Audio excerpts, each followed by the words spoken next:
Okay, so I'm going to do a video today about my Titan build for Trials. This is kind of how I'm setting up to play threes. I've been testing this build out a lot in some Rumble matches with clanmates, as well as elsewhere.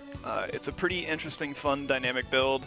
I'm going to be going into some nitty-gritty stuff about it a little bit, and then I'm going to be talking about the changes that are coming to linear actuators. I managed to assemble some friends from the clan to help me out with this video so I could do some testing, because I wanted to see the difference between what my current build is and what the potential for the future build is. So this is my stat package. I'm 2 points away from getting tier 9 mobility. I've got a high resilience stat here for my Titan, as high as I can get it, while also having a high mobility and high recovery stat as well. That's going to be entirely on RNG, so if you can get a high stat package on your character, that's good. If not, you should be fine. It really only matters in very small situations to have those huge stat increments. I'm going to be using Sentinel, the middle tree, Code of the Commander, Tactical Strike, punch a dude, get a thing, lots of stuff. This is pretty important though, so you and nearby allies regain health as well as grenade and melee energy when your void detonators explode. So there's a lot of really good beneficial things that go on with this subclass, but the main point of it is the actual detonators and going off. And I'll be talking about that a little bit later on, but that's something that we want. So these are the detonators. Hit a void ability to attach a detonator. They go off once the target takes more damage. And then when those detonators detonate, then you get like some abilities. Banner Shield is also pretty cool. It can help you kind of lock down a round if you're trying to contest some supers. It can be a pretty interesting way to govern a push or to support your team. Void Wall Grenade, just for interesting effect, and then Towering Barricade with a Catapult Lift. So that's the main base. I like to use Fighting Lion, but I have a Waking Vigil in case I want to do hand cannon snipe. Stuff like that is really good.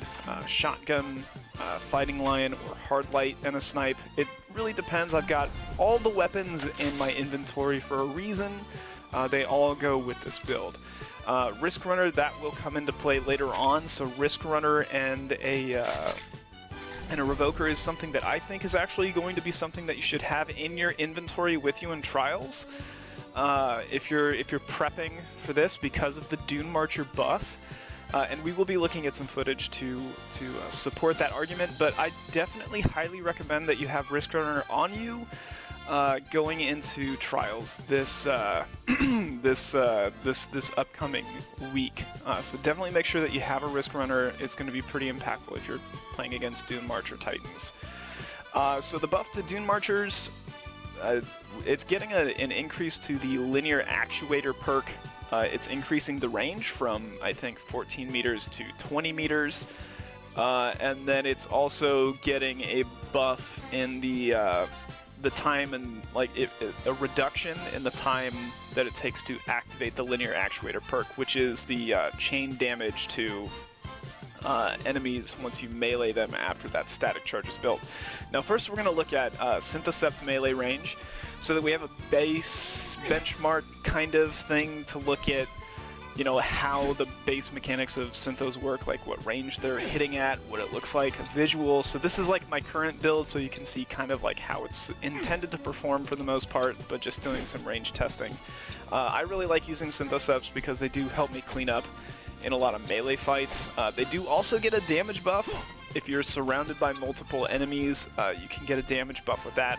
Synthocepts have been around for a long time, so I don't feel like I have to explain them too much, and I don't feel like I have to explain the subclass too much, but for the most part, you can kind of think that it's a pretty decent pairing for the most part. Synthocepts, you can't really go wrong with this subclass. I like them, they look good, the ornament's cool. They have good effect, and they play well passively by having just a good base effect. So 6 meters is about the range where Synthocept starts to initiate its melee range. This is going to be a base look at detonators. So we're going to look at like what the detonators do. I hit a grenade. You can see the detonator is applied on that enemy. It's taking damage. It explodes. And then it applies the detonator to another enemy there. So we did some testing. I did some testing with my my clanmates to find out what the base attachment distance is for those detonators, and that will be coming up. Spoiler alert, it's about 5 meters. But we did do some base testing to find out what distance, here's the testing footage, what distance those detonators will be attaching. So we did some testing to find out these range distances. The distances between these two pillars, if you're standing there, funnily enough, is 14 meters. So it's 14 meters from that post to the other post, right there. That's 14 meters. You can use that as a benchmark as well. You can go and measure it as well. But if you take the character models out of that measurement, then you're going to look at an actual 15-meter range there. So with the characters not standing in the place occupying 1 meter's worth of that space on each side, you're looking at, well, actually, technically it would be 17 meters then, maybe. I don't know. I'm not going to overthink it. But the point is that in the background, we're doing some footage to test and see, like, how close I can get two people together to get those detonators attached to them, because I get a lot of utility out of those detonators being on people. And the reason is I want to see if the buff coming to Linear Actuator is going to be beneficial with this subclass over using something like Synthoceps. So currently Synthoceps does a lot for my neutral game, but the Linear Actuator buff might be impactful. So see, that's 6 meters right there. That's 6 meters. You can see it in the chat there as well. But right here is about 6 meters, and this is 5 meters. So this is where we find out where the actual application range for the detonators is applied, and it happens to be right at 5 meters. So you can see it's applied on hit, not on the explosion or detonation. Now here I'm going to activate Linear Actuators. They're both full health. You can see that it's doing 100 damage and then an additional 85 damage to the teammate that person is standing next to. Now that's important. The reason why that's important is because if you're applying detonators, that means you're usually applying damage. If you're applying damage, that means that your opponents will probably not be at full health when you're attacking. So we tried to rig up a couple of scenarios. This is just, again, some repeat footage, just so you can see the actual damage values and how it plays out. This is the current linear actuator mechanic right now. And what you can assuade from that is that while you're standing on this entire ring that we're standing on here on this map, is the new range basically for linear actuators. Currently, linear actuators will activate across this entire ring already, but just so you have a good visual, it's 14 meters in diameter on the inner circle of that platform. The 20 meters will take up the entire platform now in the future. So you can see that with a variety of different situations, a variety of different health values, linear actuators can clean this up. Now this is the attempt to make a simulated version of what might happen in the game. So you lead in with a grenade. Right here. You can see there's two people on the spot. They're taking a little damage from the grenade, but they're trying to be evasive. You come in for a punch and clean up both of them with linears. So again, we found out that this ring is about 14 meters from post to post. So anywhere in there is the current linear actuator buff being applied. Now, there we had Wolfie put on a Risk Runner, and you can see that previously he was dying, whereas when he had Risk Runner applied, he survived. And that's because he survived the linear actuator damage a little bit, or if he didn't take as much damage from the grenade, but then he had Risk Runner activated. So that's something to keep in mind.